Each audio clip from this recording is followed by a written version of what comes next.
Hi, my name is Julie Weintraub. I am a Human Resources Officer. I'm the team lead for the YPP Examinations Program.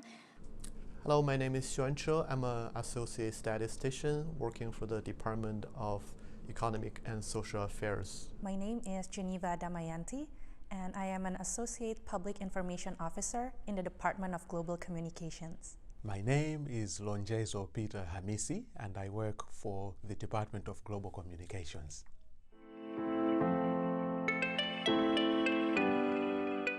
YPP is really a very unique recruitment initiative. It focuses on rejuvenating the workforce and improving its geographic balance. So first is being a national of an or underrepresented member state within the UN. And so what that means really is that there are a lot of countries, obviously, that participate within the UN, and we look to make sure that there's a level of geographic representation across them. So YPP focuses again on candidates from and underrepresented member states. So that's the first eligibility criteria. Second is that candidates need to be 32 years old or younger to participate. They need to be either fully fluent in English or French. And then finally, they just need to have a bachelor's degree or its equivalent in an area that's relevant for this specific exam. So no work experience required. Good question. So every year the application period is open in May or June. And each year as well, it's something important for candidates to know, we alternate the exams that are offered. So for example, one year it could be information management and legal affairs, and then the next year it could be exams focusing on economic affairs and information technology. So candidates should just be aware that each year they will see different job openings, again in May or June, and they would submit their application just as they would for any other UN job opening through Inspira. The stages of the exam process can vary a little bit from each year as well, but the important thing to know is that the exams are administered online, and the process really does consist essentially of an online written exam and an interview stage. So focusing on the online written exam, the first steps would include part of a general paper, what we call a general paper, and a specialized paper.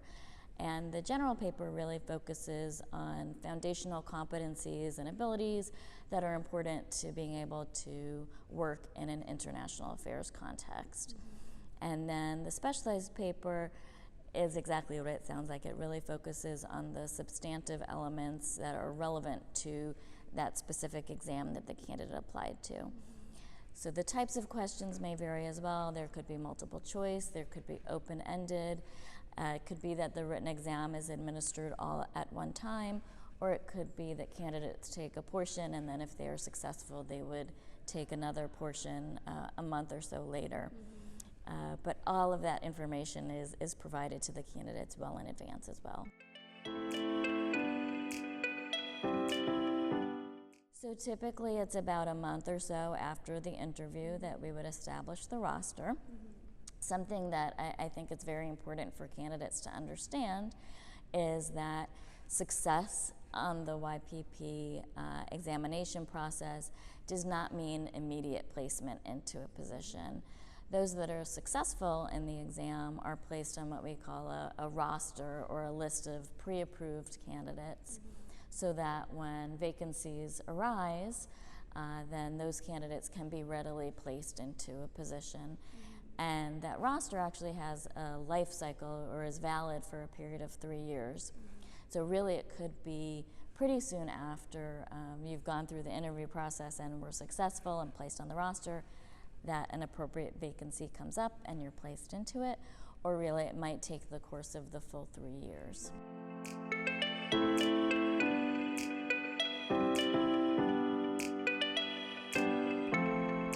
I joined the UN in 2015. So for my first duty station, I lived in Addis Ababa, Ethiopia, working for the Economic Commission for Africa. I joined the UN in 2017 as a consultant at the UN Environment Program in Geneva. And I have lived in 8 different countries and regions around the world. So I joined the United Nations in March 2015, and since then I've worked full-time in 2 locations. First of all at headquarters in New York, and then in Darfur, Sudan.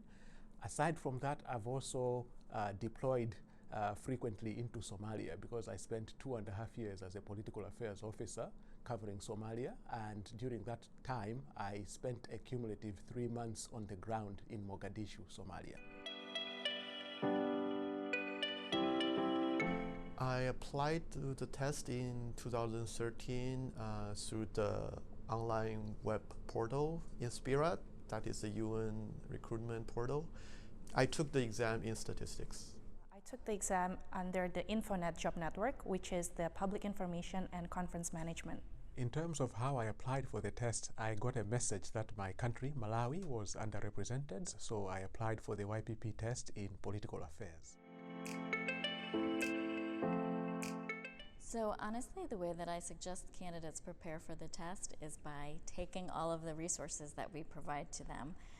My team and I really want to make sure that the candidates are set for success, so we provide them with sample questions, access to the testing platform, a suggested reading list.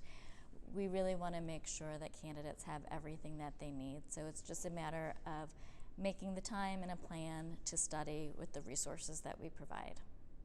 I also did a lot of background research to gain knowledge about how the UN works, the system, the entire organization and its history, its structure, and its relation with the member state. I also went through all the websites of the UN that are related to public information especially. I went through all the multimedia channels that the United Nations have, such as social media, Facebook, YouTube, Twitter, just to see what kind of communication they have put out to allow myself to be familiar with the language that they use. I also went through and reviewed the graduate textbook of my statistics major, and that helped me to keep me up to date on my technical skills. So from my perspective, I'd say something that really helps candidates stand out is if they've had international exposure, whether it be through education or experience, they're just more familiar with the type of organization that is the United Nations. But really what it all comes down to is their performance on the exam, since it is a competitive process. So it's all about preparing and studying and making sure that they take the process seriously. So in terms of background, it is certainly recommended, and it's definitely helpful to know another one of the 6 major United Nations languages. So additionally, prior to applying for the YPP, it is recommended that you have some work experience, and this can take different forms. It could be in the form of an internship that you do at the United Nations while in the middle of your graduate studies, or it could be a field placement through a program like the United Nations Volunteer Program, or some public sector experience outside of the United Nations. All of that or any of that would be helpful in your YPP application. What I found most fulfilling about the job, I think, is very specific to the positions that I'm currently in. And I think it is definitely the way that I was able to contribute to the shaping of image and also voice of the organizations, and to project that to our target audience.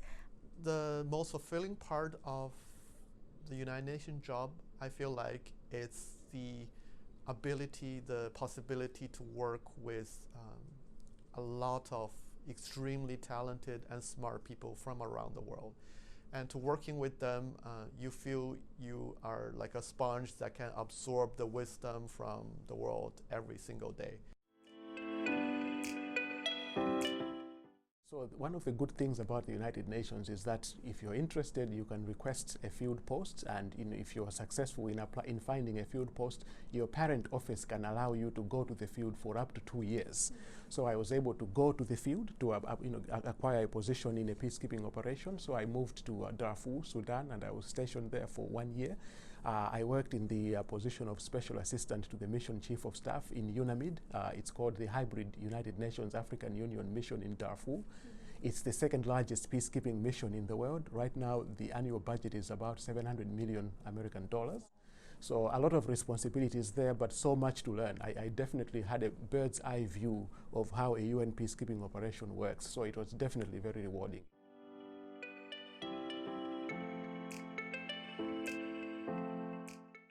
First and most importantly, it's important to get your master's degree. In general, the instructions say you need a bachelor's degree, but in reality, the program is quite competitive with tens of thousands of applicants from around the world. So having a master's degree will definitely give you an advantage. The advice that I would offer to young professionals is to really apply to everything that they can, be open to every opportunity, and also to really make sure that they're taking the time and reading instructions for applications. There are a lot of different opportunities out there, so definitely look out for those opportunities, not just on UN Inspira, let's say. There are different types of platforms that you can use to look for opportunities. Bookmark all those links and check every week, because that's what I did, just to find out what kind of opportunities out there. And be flexible, even though you might have a goal in mind, but we have to start somewhere, and there might be some compromise that you will have to make, so be flexible. It's important to keep an eye out on the YPP website to see if your country is listed as underrepresented, because that's your chance to sit for the YPP exam. Young people should have a trust in themselves that they can be the agent of change, and they can make the impossible happen in this volatile world. If you'd like to learn more about the Young Professionals Program, please visit us at careers.un.org/YPP. Thank you.